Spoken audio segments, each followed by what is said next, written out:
Добар ден, јас сум Јана Негриевска и денеска ќе ви ја представам Силјен Штркот. Но прво, малку за авторот. Марко Цепенков е познат по неговата приказна Силјен Штркот и поради тоа што собирал народни умотворби, песни, приказни, поговорки и гатанки.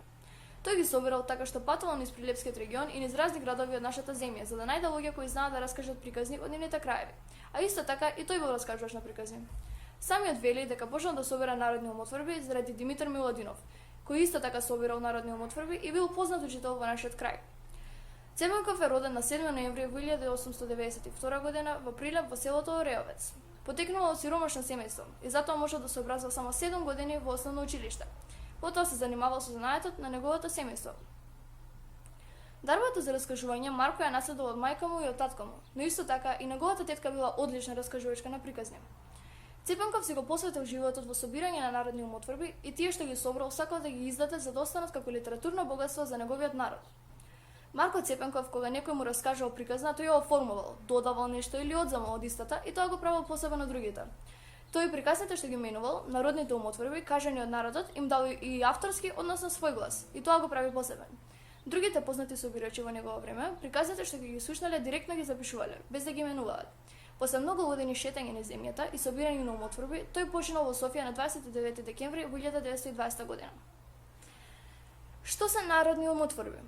Во народните умотворби спаѓаат приказни, песни, гатанки и преданија.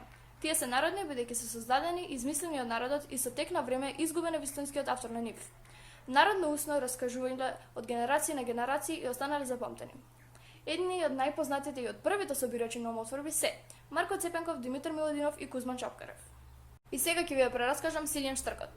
Во едно село кое се викало Мало Коњари во Прилепско, живеело едно семејство, мајката Сојна, таткото Божен со нивниот син и нивната керка. Синот бил многу разгален, не работел ништо, само одел во градот Прилеп и седел во меана или шетал низ чаршија. Таткото бил разочаран од својот син и за да го одврати од неговото секојдневно неработење, му е раскажал приказата за Сиве и Чуле. Сиве и Чуле биле брат и сестра, кои исто така биле неработни и мерзеливи. Нивните родители ги проколнале да се сторат пилиња и никогаш повеќе да не можат да се видат, а вечно да се довикуваат. Со ова, таткото сакал да му каже на Сијон дека и него ќе го снајде нешто лошо, ако продолжи да безделничи. Така и родителите го проколнале Сијон, но тој не верувал во ништо и повторно одел само во градот и не работел. Во меаната во Прилеп, Сијон сретнал еден свештеник и почнал да работи со него, да го придружува по сите села каде што одел. Еден ден, свештеникот и Сијон се договориле да го посетат Божиот гроб. Тргнале со Гемија, мало бродче, да пловат кон таа далечна земја, но тогаш се случило нешто големо невреме. Гемијата се искршила, а жив останал само Сијон. Но, она што е интересно е тоа што Сијон по оваа несреќа се нашол на еден остров во чудна земја која воопшто не изгледала реално. Исплашен од она што го снашло, Сијон почнал да жали за својот роден крај и ветувал дека ќе ги слуша своите родители и дека повеќе нема да биде неработен. Чудната земја во која се нашол била земјата на Аџи Кљакљак, каде луѓето биле чудни со долги нозе и носеви. Тие знаеле се за Сијон, знаеле затоа што секоја година седеле на неговата куќа во Мало Коњари како штркови. Тие му раскажале на Сијон дека биле обични луѓе, но поради тоа што децата од нивните предци биле непослушни, ги проколнал некој старец да се претворат во штркови и секоја пролет додат во Прилепското поле каде ќе имаат пород. Затоа тие го знаеле Сијон и сите луѓе од Мало Коњари. Единствен начин да се врати дома било да ја чека на вредната пролет. Сијон цела година останал во таа чудна земја и таму многу се променил, работел и помалил. Кога дошло време за да се врати тој и другите луѓе кои живееле во чудесната земја, се измиле со магичната вода од изворот и се престориле во штркови. Сивија наполнил уште една шишенце од оваа магична вода и се го врзал на вратот, за кога ќе пристигне во Мало Коњари да се потури со водата и повторно да стане човек. Кога се приближиле до Прилеп и кога Сијон го здогледал својот роден крај, од голема возбуда го скрши шишенцето со магична вода. Сега Сијон бил двојно казнет, немал магична вода за да се престори во човек и морал да ја помине пролета како штрк, седејќи во гнездото на неговата куќа и дури по една година повторно да се врати назад.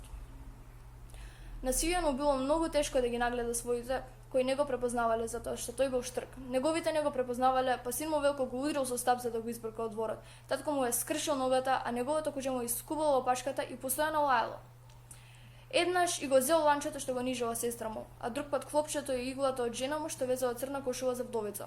Како штрк, Сијон морал да ја гледа и свадбата на сестра си, бидејќи тие веќе не можеле да го чекаат тој да се врати. Семејството си го живееле својот живот и без него. Кога штрковите се враќале во чудесната земја, се вратил и Сијон со нив. Таму помену уште една година. Повторно бил вреден и работел, а веќе наредната година, кога се вратил во своето родно место, се потрил со магичната вода која ја носел и се престорил во човек. Дома го причекале со радост, но и недобарба. Познавајќи го стариот Силјан, сите мислеле дека ја измислува приказната за штурковите, но тој им ги раскажал сите работи што се случиле во куќата изминатото лето и на крај им ги покажувал ланчето и клопчето како доказ. Дури тогаш му верувале. А за и ние да поверуваме во вистината на приказната, или барем во вистиността на поуката, таа завршува со зборовите. Ета вака, синко Марко, се сторило со Силјана од мало конјари. Знам оти тебе ти е како лага. Арно, ама мене ми е вистина. Оти од татка ми е прикажена оваа приказна. Вака ми рече татко ми кога ми ја прикажа со прво. И тоа е крајот.